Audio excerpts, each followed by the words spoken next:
अच्छा, इस क्वेश्चन में एक हिस्सा और बचा रह गया, दो हिस्सा तो हमने सॉल्व कर दिया।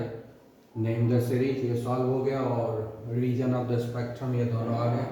लेकिन सबसे पहले कह रहा है कैलकुलेट द वेवलेंथ, तो वेवलेंथ हमने कैलकुलेट नहीं किया। ठीक है, तो अब वेवलेंथ को कैलकुलेट कर लेंगे।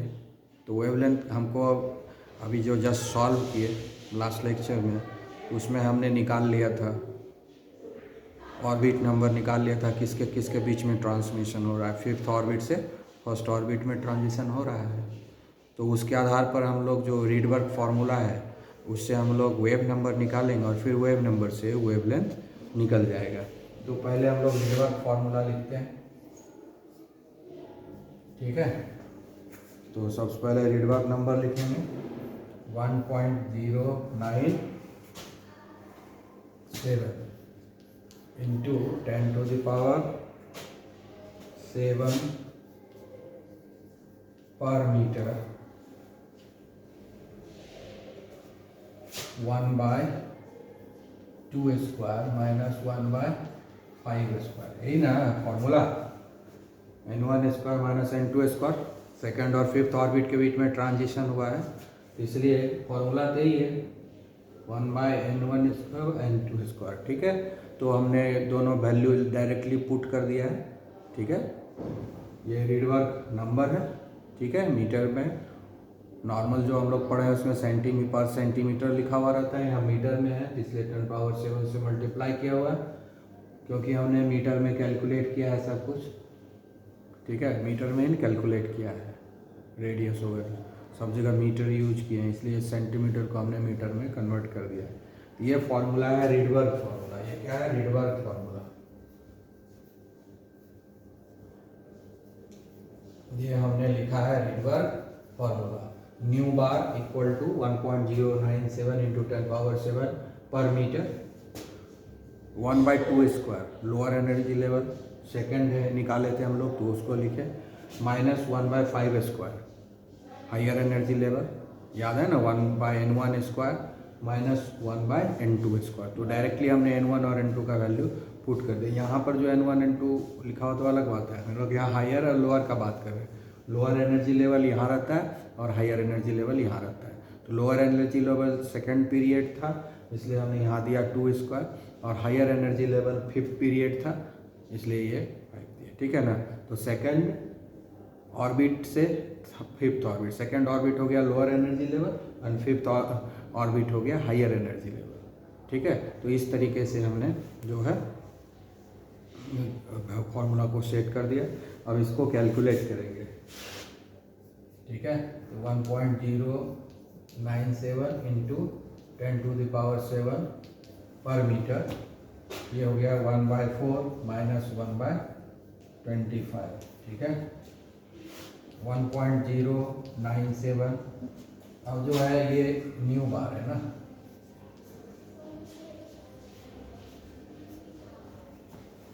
इंटू 10⁻7, ये क्या होगा इसका फॉर्म, इसको हम लोग सब्ट्रैक्ट करेंगे तो कितना आएगा, एलसीएम लेंगे तो 100 हो जाएगा।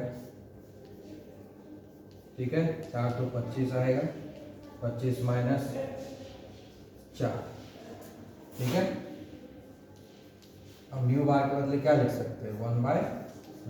न्यू बार का क्या फॉर्मूला होता है, 1/λ होता है कि नहीं, तो हमने लिख दिया।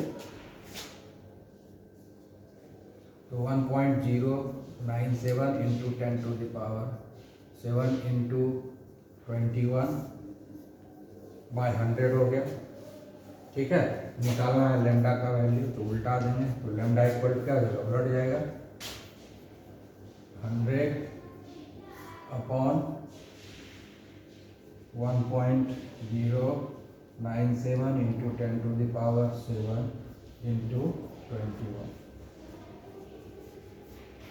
तो लैम्डा कितना होगा फाइनली हमारा, इसको जब कैलकुलेट करेंगे तो आएगा 434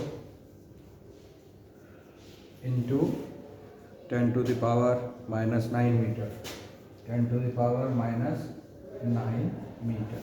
ठीक है, ये हो जाएगा 434 नैनोमीटर, 434 तो फाइनली जो है वेवलेंथ भी निकाल लिए। ठीक है, जो क्वेश्चन में सबसे पहले यही कहा गया था कि आप वेवलेंथ को कैलकुलेट कीजिए, तो हमने वेवलेंथ को भी कैलकुलेट कर दिया। जो लास्ट क्वेश्चन था, लास्ट क्वेश्चन का फर्स्ट पार्ट बाकी था जिसको यहाँ पर कैलकुलेट कर दिया गया। बहुत आसान है, क्योंकि जब N1 और N2 का वैल्यू मिल गया, lower energy level higher energy level दोनों ही हमको मिला। तो lower energy level higher energy level दोनों ही मिल चुका है, तो पता है कि ट्रांजिशन किसके किसके बीच में हो रहा है।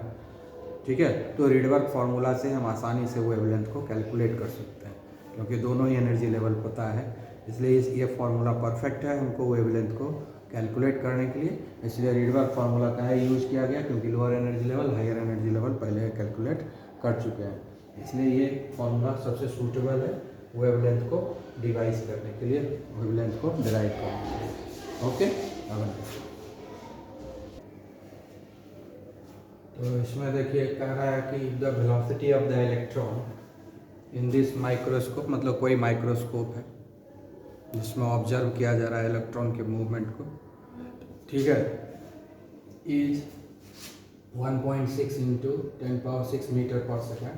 Calculate the de Broglie wavelength associated with this electron. तो डी ब्रॉगली वेवलेंथ निकालना है, बहुत आसान सवाल है। वेलोसिटी ऑफ इलेक्ट्रॉन दिया हुआ है और मास ऑफ द इलेक्ट्रॉन हमको मालूम रहता है, तो बहुत ही आसान सवाल है। डी ब्रॉगली वेवलेंथ निकालना है, तो लैम्डा इक्वल टू h/mv, यही फॉर्मूला है, यही है डी ब्रॉगली रिलेशनशिप। तो डी ब्रॉगली वेवलेंथ भी यही हुआ, तो इसमें हम लोग वैल्यू पुट कर देंगे। h का वैल्यू कितना है 6.626 इंटू 10⁻⁻34 जूल सेकेंड। ठीक है, तो यहाँ पर एनर्जी देने से फ़ायदा नहीं होगा, जूल सेकेंड यहाँ पर नहीं लिखना है, क्योंकि यहाँ पर मास लेंगे और वेलोसिटी लेंगे, इसलिए उसका पूरा एक्सपांड करके लिखेंगे kg metre square, kg metre square पर सेकेंड। ये हो गया जूल सेकेंड का एक्सपांडेड फॉर्म। और यहाँ m है मास, तो मास हो गया इलेक्ट्रॉन का 9.111 इंटू 10⁻⁻31 kg। ये हो गया मास ऑफ द इलेक्ट्रॉन। और वेलोसिटी ऑफ इलेक्ट्रॉन दिया हुआ है क्वेश्चन में 1.6 इंटू 10⁻⁶ मीटर पर सेकंड दिया हुआ है। तो पर सेकंड कट गया मीटर, और 1 मीटर कट गया, केजी कट गया, तो फाइनली बचा क्या, मीटर ही बचा ना। ठीक है, तो ये कितना आएगा 4.55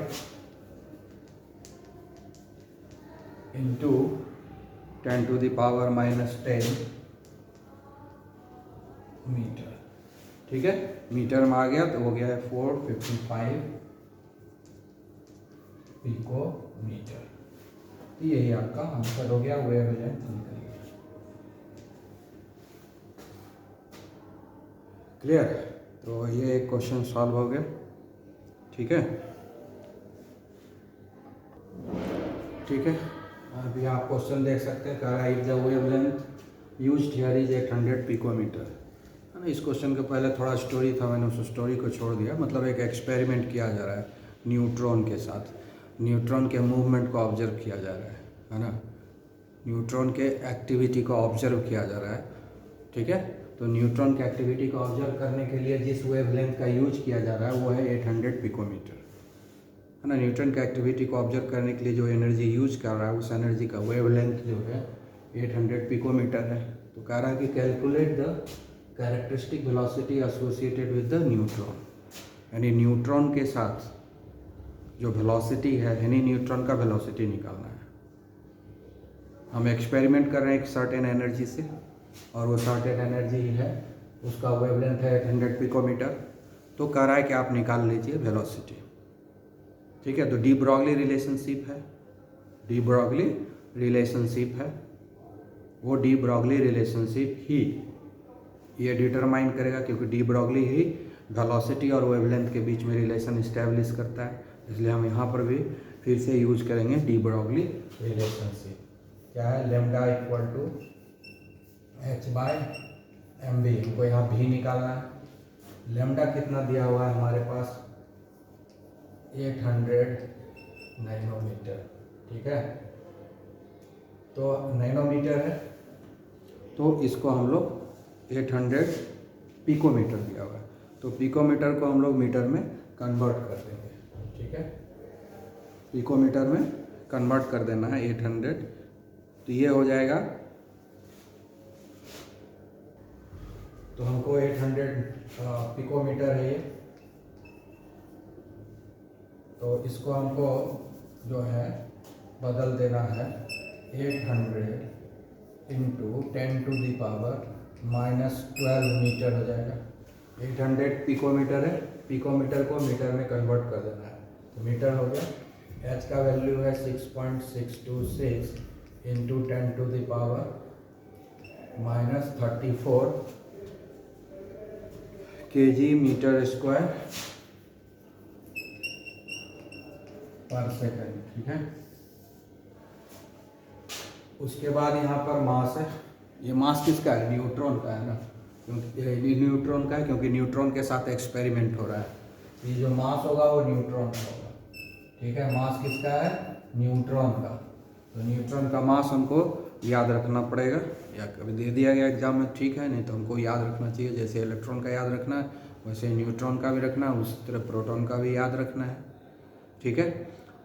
तो न्यूट्रॉन का मास कितना होता है वो लिख देंगे हम, ये होता है 1.675 इंटू 10⁻⁻27,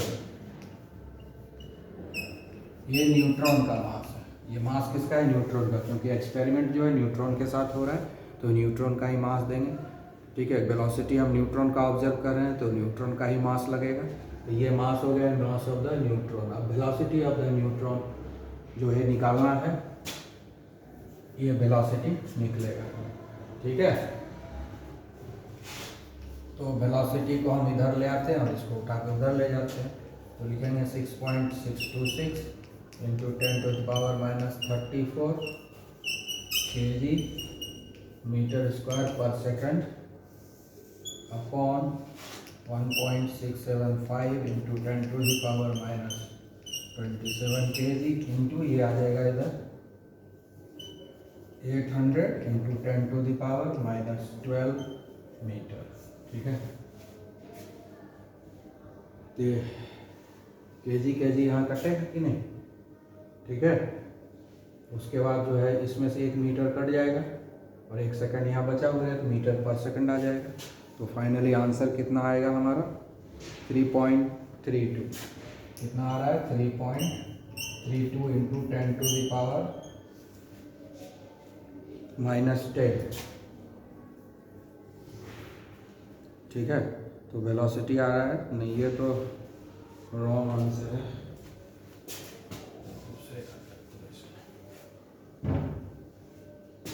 ये आएगा 4.95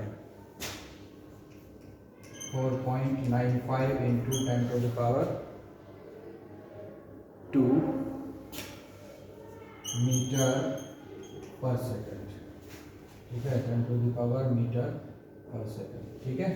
तो ये हुआ velocity of the neutron when we are carrying on the experiment with the neutron, when we are observing the movement of neutron, ठीक है, then we will get this velocity, with this velocity neutron will be moving, ठीक है। So this is the velocity of neutron, ठीक है, okay।